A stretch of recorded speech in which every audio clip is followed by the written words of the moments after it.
আমাদের জীবন একটাই, কখন কি হবে কেউ বলতে পারে না। কিন্তু মানুষের মধ্যে অহংকার এতটাই মানুষকে খেয়ে নিয়ে ফেলে, যেটা আর বলার কোনো ভাষা থাকে না। তার মধ্যে হিংসা কাজ করে, মনুষ্যত্ব বলে কিচ্ছু থাকে না। তুমি যার জন্য যত ভাবো না কেন, তোমার ভাবনার তার কাছে কোনো মূল্য নেই। একটা মানুষ যখন একাকিত্ব ফিল করছে, যখন তোমার সাপোর্ট চাইছে, তখন তোমার পাশে কেউ দাঁড়াবে না। একটা সময় হয়তো তোমার চারিপাশে অনেক অনেক লোকজনে ভিড় করে থাকবে, কিন্তু তুমি যখন তাকে পাশে চাইছো, তখন তোমার কাছে কেউ আসছে না, সবাই দূরে সরে যাচ্ছে। এটাই হলো আমাদের পৃথিবী। তুমি যখন যাকে চাবে তাকে পাবে না, যখন চাওয়ার আর কোনো আশা থাকবে না, সব শেষ হয়ে যাবে, তখন তোমাকে চারিপাশে নিয়ে হইহুল্লোড় হয়ে যাবে। দাঁত থাকতে দাঁতের মজাটা কেউই দেয় না। একটা মানুষ সব দিক দিয়ে পারফেক্ট হয় না, কিন্তু একটা মানুষ সব দিক দিয়ে খারাপও হয় না।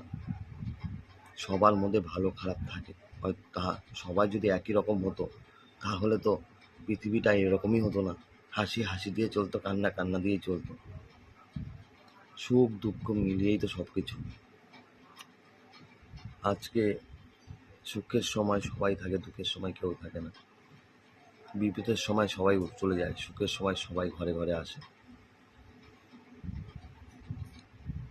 মানুষের প্রবলেম সবার থাকে, কারো ছোট কারো বড়। দুঃখ সবার থাকে, কারো কম কারো বেশি। কিন্তু সেই সময় যে পাশে থাকে, তার থেকে প্রিয় বন্ধু তোমার জীবনে কেউ হয় না। ভালোবাসা সব থেকে মূল্যবান একটা সম্পদ, যেটা সবার জন্য জোটে না। বন্ধুত্ব, আমার মধ্যে একাকিত্ব বোধ কাজ করছে। সত্যি বলতে খুব একা লাগছে নিজেকে। জানি না এই একা থাকতে থাকতে কোনদিন হারিয়ে যাবো। সত্যি বলতে, মানুষের জীবনে তো কোনো কিছু অমর থাকে না, আর সাথে তো কোনো কিছুই যাবে না।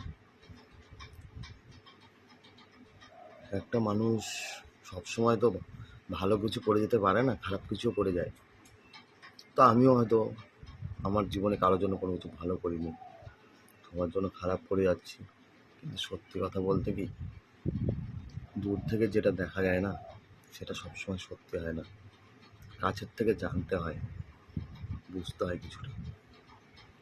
আজ হয়তো আমি হাউমাউ করে কাউকে কিছু বলতে পারি না, আমার মনের কথা বোঝাতে পারি না, কারণ আমি একা। আর কাকেই বা বলবো?